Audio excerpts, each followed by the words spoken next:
Hey, all you cool cats and kittens. This is Specialist Garrett Dacca with 11th Signal Brigade. Hey, this is Eric Franklin with the Fort Hood Public Affairs Office. And this is Samantha Harms, also with the Garrison Public Affairs Office, and you are listening to Fort Hood's Great Big Podcast.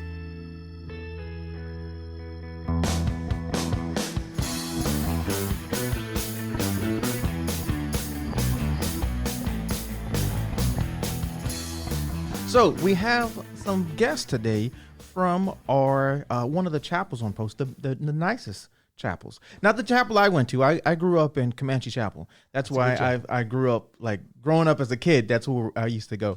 Could you take a moment and just introduce yourself to us? Yes, my name is Chaplain Darren Chester. I serve as the Garrison Chaplain here. My name is Teresa Paris. I am the Administrative Support Specialist for the RSO, Religious Support Office. Chaplain Eugene Savarimuthu. I'm a community pastor serving for the Catholic community and also taking up a special event for the Garrison and RSO. Okay. And just special event. So what's the special event that you guys got coming up? An event like Togetherness Day, when we gather all our soldiers' family to not only have fun, but also give the opportunity for them to realize how many options they have to come to worship together, to bring their families, children, and, So the Togetherness Day, we are partnership with the MWR, with the Cowboy Heroes, and it's going to be a great event. So, go ahead. Okay. I was going to ask, when is it? Because that sounds awesome. Yeah, that's going to be this year, the 22nd of August. Okay. Oh, awesome. October. Okay. Yeah. 22nd of October from 1000 to 1400. Okay. Awesome. So that's something we might have to get you back on here for that. But with that event, and I know that you have ongoing events like the food bank. Tell us a little bit about just what's going on there, Mel. We've had the food bank since they took it away from ACS about 6 or 7 years ago. Okay. And it's grown a lot since then. We have several families that use the food pantry, and the numbers there, of course, are growing right now. With people having difficulty buying food and keeping food, and especially summertime, when kids were out of school, we partnered with the commissaries for donations, and they made sure that we had kid-friendly food. Okay. So that the families could get food for their kids over the summer.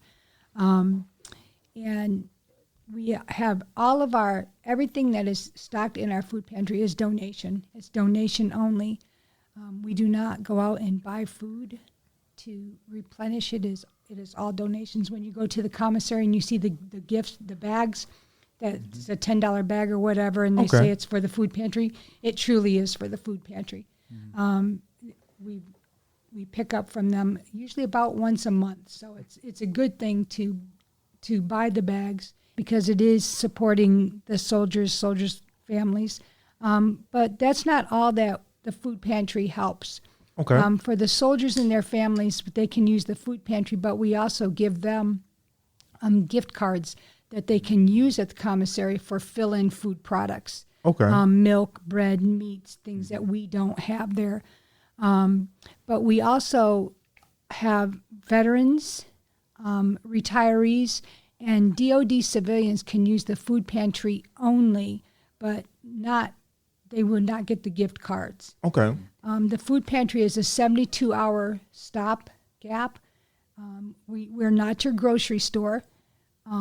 So what we're giving you is to hold you over for a 72-hour emergency. Right. And if you need more than that, we have the whole list of everything that's local, all the different helping places that you can get food from. Mm-hmm. So if someone wanted to donate, how would they go about doing that? Usually they go through either myself or the NCOIC of the facility, Sergeant Seamster. How can they get a hold of you or Sergeant Seamster? The telephone number for the chaplain's office is 254-288-6545, and that rings directly to my office. And I can get the message to anybody who needs to get the message. All right, fantastic. And it's non-perishables only, correct? Yes, non-perishables only. Okay. And we do have, we do take in personal care items. Ooh. And we do take in cleaning items.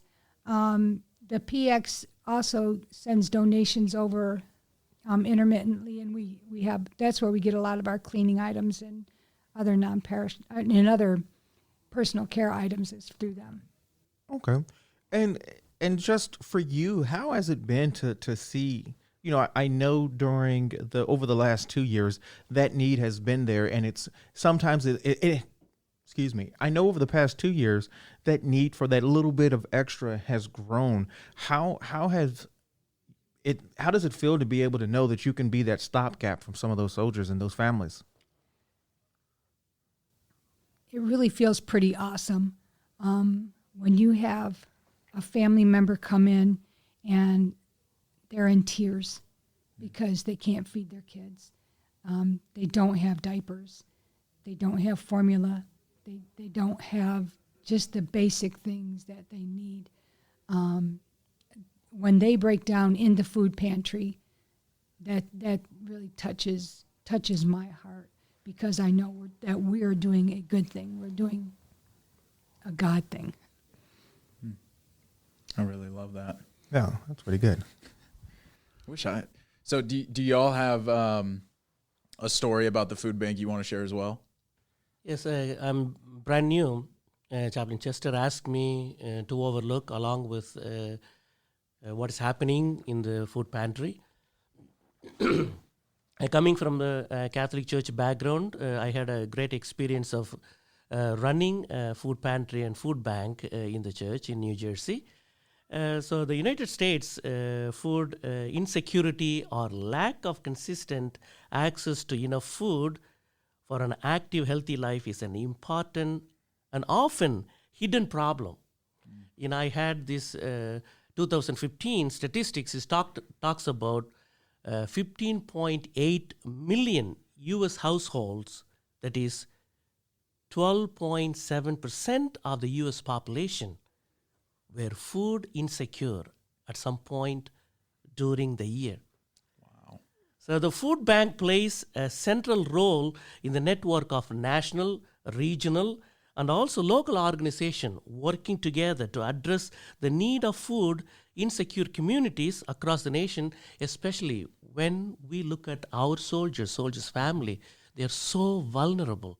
And I agree with Teresa.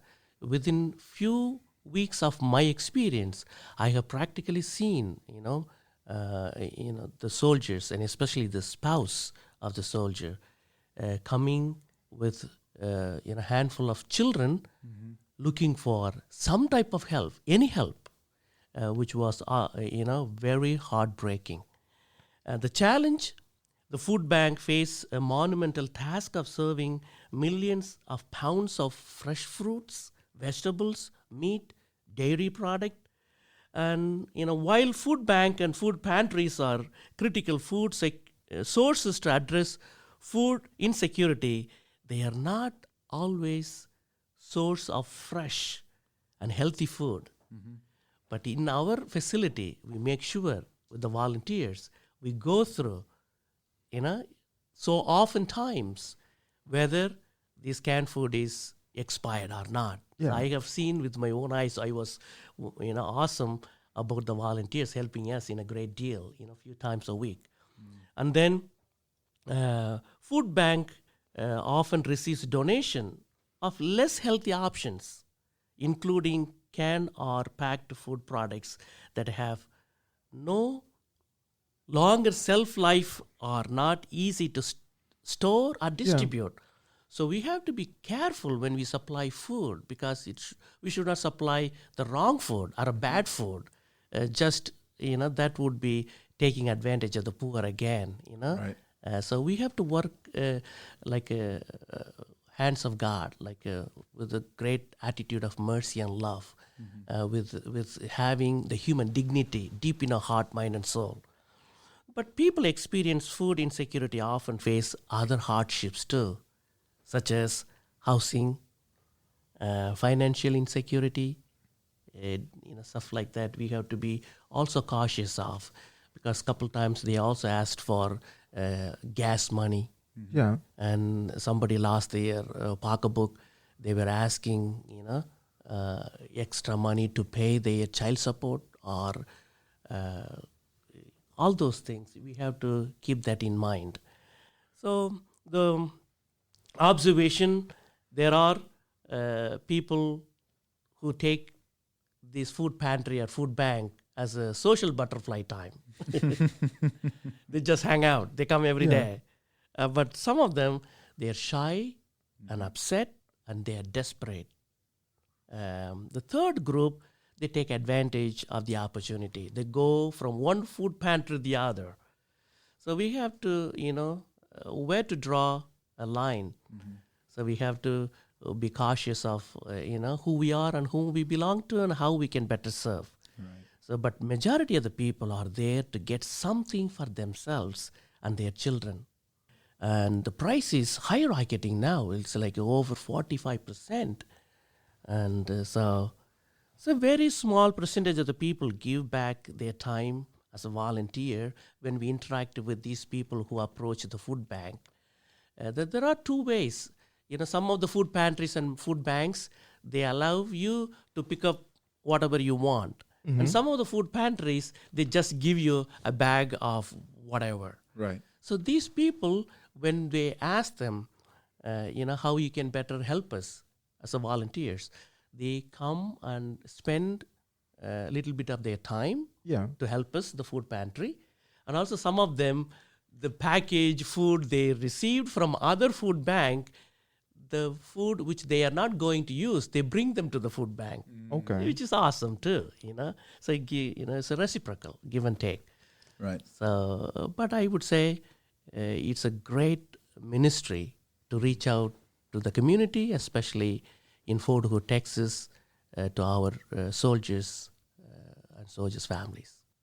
Sir, so you said that you were in New Jersey before you came to Fort Hood. Yes, sir. How have you seen the I don't want to say Central Texas because Texas is great, but how have you seen the Texas generosity when it comes to just here in this community? How it seems how have you seen the generosity when it comes to neighbors helping neighbors here in the great state?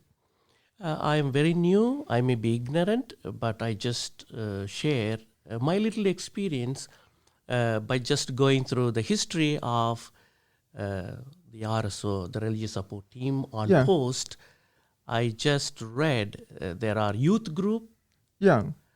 They have a great deal of, bringing their time, talent, treasure for food pantry and other ministries.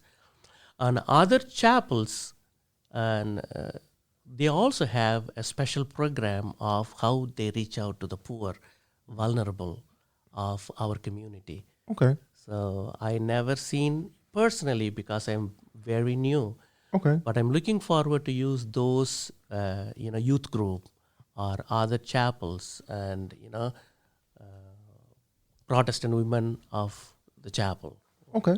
Catholic women of the chapel and the Knights of Columbus and volunteers. So, as Teresa said, the whole food pantry runs by people's generosity and love and contribution. I think I would add to that too. You were kind of asking about the whole Central Texas region. Yes, sir. I don't have much else to compare to, not having been involved too much in food pantries and other assignments, but here I have come to learn that there is quite a network of charity organizations in this area. Yes, in fact, sir. if you go to our website, you can just Google Fort Hood Chaplain. It'll take you right to it. We keep a document on there that lists all those organizations probably within about an hour's drive. And in fact, Chaplain Savaramithu has just updated that. We last updated it back in December. Okay. He's contacted all those organizations just to make sure they're still doing it and their hours are the same and their contact information works. But there's upwards of 30 of these organizations in the area. So there's a huge number of them, but I've also noticed probably more than half of them receive a lot of their donations through the Central Texas Food Bank. Mm-hmm. That's a huge network that just seems to really reach out a lot and just provide a lot of food. In fact, we've gotten donations from them. We partner with them as well. When it comes to around to Thanksgiving time, we're going to be doing our turkey distribution and stuff, and the Central Texas Food Bank is a huge supporter, of that as well. So I think that speaks a great deal to the huge amount of generosity we see in the Central Texas area. I've been in the army. I'm not in the army now currently, obviously, but I was in the army for several years, and I seemed like almost everywhere, and I never paid attention to there being food banks until I didn't even pay attention to it until I got out and I became a reporter. And then with the Central Texas Food Bank, I was just like, holy smokes, I never knew this. I never knew that opportunity was there. And I think it's great when I get to see the soldiers come out. Like every time I would go to the food bank downtown Killeen, I would always see soldiers out there volunteering. And it's like, oh yeah, we have this. I was like, why didn't I know about this before? Like, to me, it just seems like it may be, I don't know if maybe I just didn't need it and I didn't know, but it just to know that there's those options for those young families or those older families who may need that little bit of help. I think it's a great opportunity. And how long, so you've been with the program for the past 7 years, or? Yes, I've been at the chaplain's office since the food pantry came there. Okay. Yes, since it came to us. Okay. And this, again, how have you seen it grown over the past 6, 7 years, or is it up and down? The use, it was pretty steady until COVID. Okay. And when COVID hit, because at the beginning we had so much shortage in the grocery store, people were calling and, I can't find this. I can't find, meat. I can't find pasta. Yeah. It was just basic things that they couldn't find. And so it grew at that point. And we've done very well about advertising the fact that we have a food pantry, that we have Fort Hood's food pantry. It's not just a food pantry. We are the food pantry for Fort Hood. And so right now we're running about 35 plus families a month. And still you have people come in for their first time and say, I never knew this was here. I never knew this was an option open to us. So we're still not reaching everybody, and I'm hoping this is a big help that we really get this out there. But in terms of just growing, we started out in a office, and now we have expanded it to a double room. So we have expanded the food pantry. The food pantry itself has expanded, and a big part of that came from last December. There were 3 different units that did huge food drives. Okay. And one of the units was going to give a 4-day weekend and a 3-day weekend to whichever section brought in the most food. Okay. From that unit, we got over 5,000 pounds of food. They all got a 4-day weekend. But so when the units do the big drives, that helps too. And it helps them to know that they're giving back to, it may be the guy marching next to him and they don't even know what his family life is like. Yeah. So it helps them to know that they're doing something that personal for someone right there with them. Okay. And you mentioned, and it's something else that I didn't realize until my prior life before being here, is 5,000 pounds. That's a small number, but that's a lot of food. Like that's that feed. I think it was like 10 pounds can feed a family of a 3 or something. It seems small, but it's great. and every little bit helps. And like you said, you're only able to offer that 72 hours, but then you also have those resources that connects people to, if it's the Central Texas Food Bank, if it's whatever other organization out there that can help them longer. And yeah, it's just amazing to see 5,000 pounds from 1 year. That is a lot of food. Like, I think if you saw 5,000 pounds in a place, you're like, oh wow, that's a lot. It was. Yeah. I bet unpacking it was fun. Oh yeah, we utilized the youth Yeah. to help us at least get it into what it was. Right. Yeah. And then at that time we were down in the small room still. That was what pushed us into going into a larger space. And we've been able to utilize the space ever since we did that. So I guess thank you to the unit that did the 5,000 pounds, because they pushed us to do more. I think what we're hearing is, coming up here, we're going to have to figure out a way to make it post wide. We'll get with this. We'll talk about this out. Yeah, we'll talk about this. But like, I think we're kind of making a little bit more work for you guys, but I think in the end it's going to be worth it. I think it's really important for soldiers to help soldiers, and especially when, like you said, it could be a soldier who's marching in formation right next to him, and we don't know.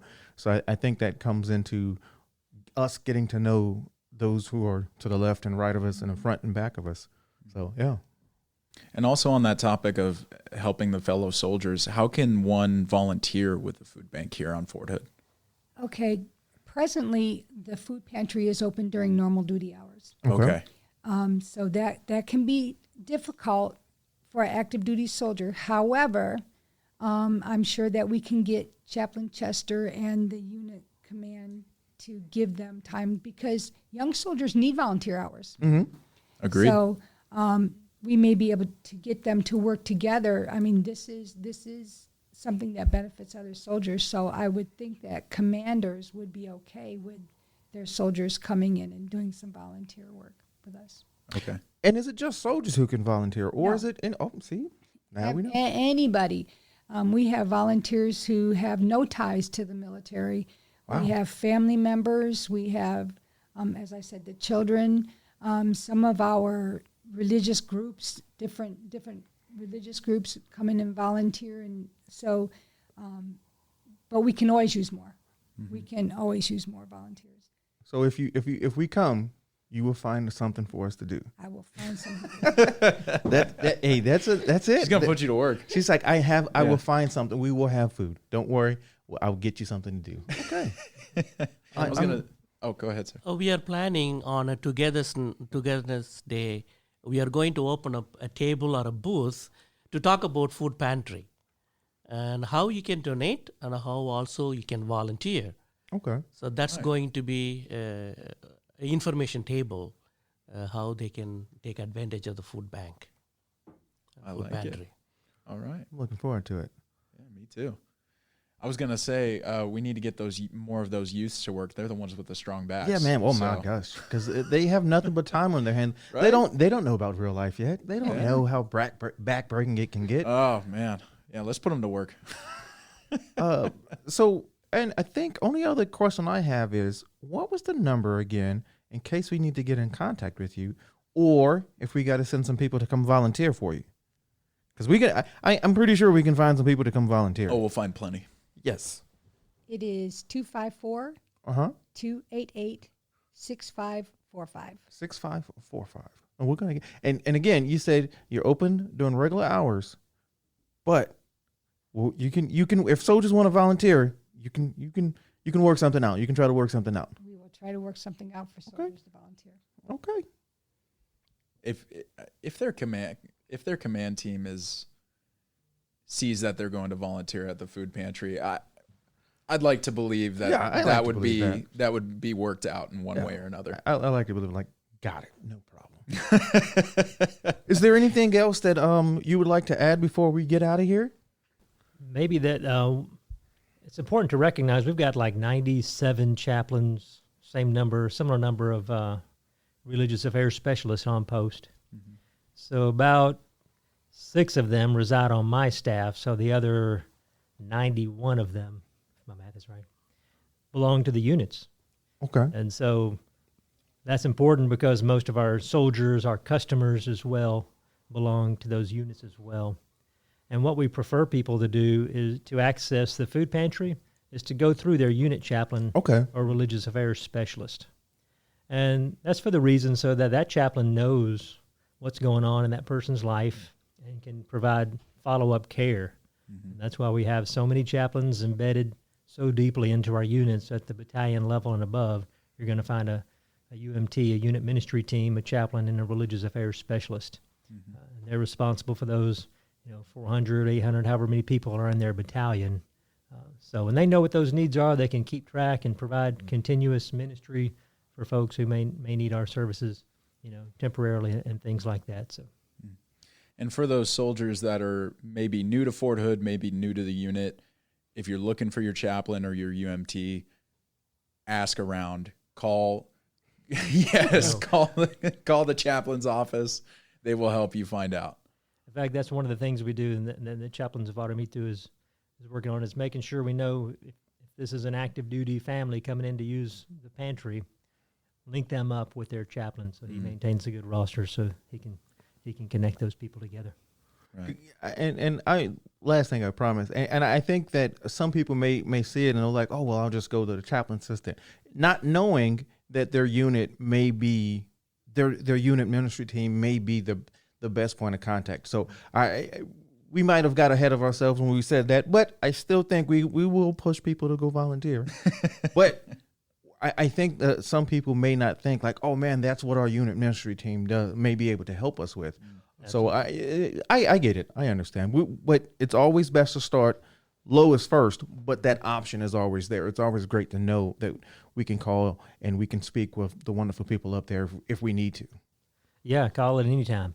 And of course, a lot of our customers are DA civilians. I would be basically their unit chaplain. And we have a lot of retirees that might use the service as well. So we're the main point of contact for them too. Okay. All right. And of course, we also very careful to keep the dignity and the confidentiality of everyone who comes and encounters with the food pantry. Okay. I have anything? You have anything else? Volunteer. That's the only thing I have. Volunteer. Yeah. All right. Thank you very much, guys. Well, we appreciate y'all coming on today. Thank you. We enjoyed it much. Thank you for your time. Thank you very much. God bless you.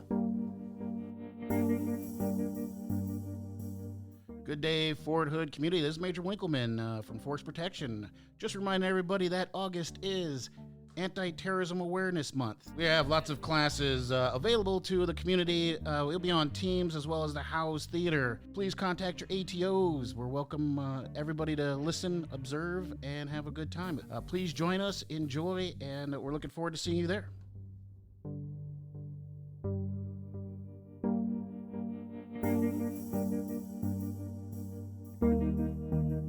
Okay, so I love volunteering, and Yes. I love that is what basically this whole interview was about giving back to the community in every way that you can. Yeah, I think being able to give back to the place where you live. I know a lot of people are not from Central Texas, but they're stationed here. I think for them to be able to give back to their community where they are now is important to building that partnership and just to having that sense of belonging Absolutely. with soldiers and units and everything. Yeah, and it's good on the other end too, knowing that people are giving back to you, whether or not they know if it's coming directly to you. Yeah. You have that place that you can go and ask for help if you need it and not have any shame around that.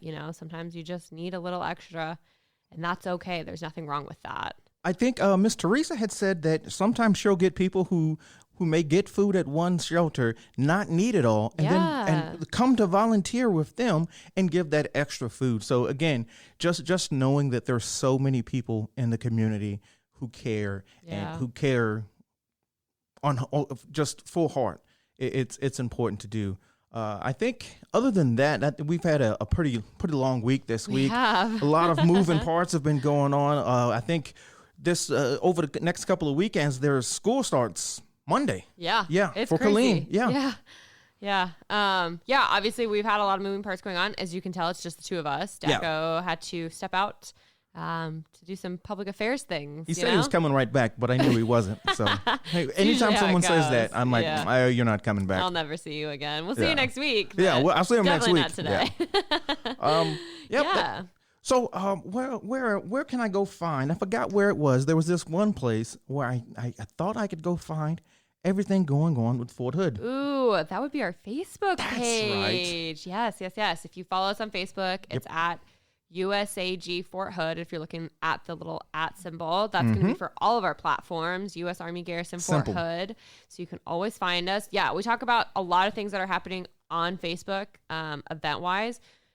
The Fort Hood Santa's Workshop actually just had their Christmas in July event, and we posted photos from the event, saying what a great event it was, and some people had commented saying, "Oh, I'm bummed I missed this event. I saw those. Really wanted to go. I wish I had known about it." And the instant reply from us was, "Well, make sure you follow us on Facebook because we promote things like that. Yeah.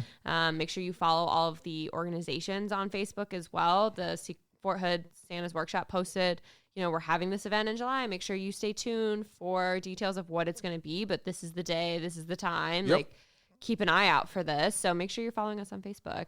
And speaking of Christmas in July, so I'm kind of upset because every year on Lifetime, I love watching Lifetime. I watch Golden Girls. I love that show. But because of Christmas in July, they take my Golden Girls away. But it's a festival thing. It's a big thing. I love the idea of it. It's a good way to break up the summer. Yeah. And it's something good for kids. And I think the Santa's Workshop here on Post does an awesome job. I think they were able to give all the kids who went there a toy. They left with something. Yes. So every kid, they had about 300 kids who came in person, and then about 75 other parents who came to pick up. 50 to 75 other parents who came to pick up for kids that weren't able to come. So in total, they gave away about 400 toys. That's amazing. Which is so many toys, which is perfect for them. It gives them the opportunity to, kind of get rid of some of the toys that have just been sitting on the shelves and stock back up for this actual Christmas season. They'll be giving away more toys. Their applications open in September. Actually, they're going to come on the podcast pretty soon. So stay tuned for that. When I get home, I'm going to ask my son. I know he's going to know to the day, probably to the hour until Christmas. So when I get home, I'll let you know. I think that's it. Again, just make sure you follow us on Facebook, on the Instagram, on the Twitter. I think that's all we have. Yeah. And if you're really feeling old school, you can go find us on the Google machine. Ooh, the Google machine has way more information, and you can dig down on the USAG Fort Hood webpage. Is that the right one? Yeah. Yes. If you go on there, you can find anything and everything you need to know to get the help, the assistance, any programs that'll be on our website. So if you need us, the Google machine is your friend. It's there. You can find us on Twitter. We try to answer all of our messages, our inboxes as soon as we get them. But please be patient with us. Yes, there's so many of you. Yes, only and we try to answer as many as we can. So please be in mind. Make sure if it's an emergency, you call 911. Don't tell us. Don't call us. We won't be able to help you. And it's not, and we don't want to help you. It's just like we can't help you. Yeah, definitely. But that's it. I just want everyone to make sure that you guys have a great weekend. Get your kids ready for school, and make sure those school lights have been on this week. So make sure when you get to school, when you start on your way to PT, on your way to work on Monday, that you're watching out for little kiddos crossing the street, sometimes crossing against traffic. Yes. So just make sure you're out there being safe, guys. Yeah, absolutely. So thank you guys for listening. You're going to hear this in just a second, but make sure you follow and subscribe wherever you're listening to this. So thanks so much. Thank you.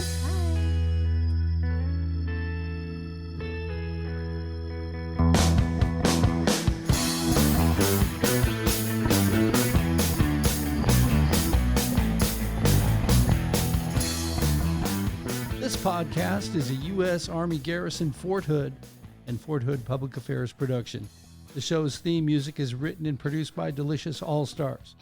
All our music is obtained through Filter by Songtrader. Have a question or want to share some insights with us? Email us at forthoodpao@gmail.com. You can follow us on Facebook, Instagram, and Twitter at USAG Fort Hood. And as always, be sure to leave a review and subscribe wherever you listen to podcasts.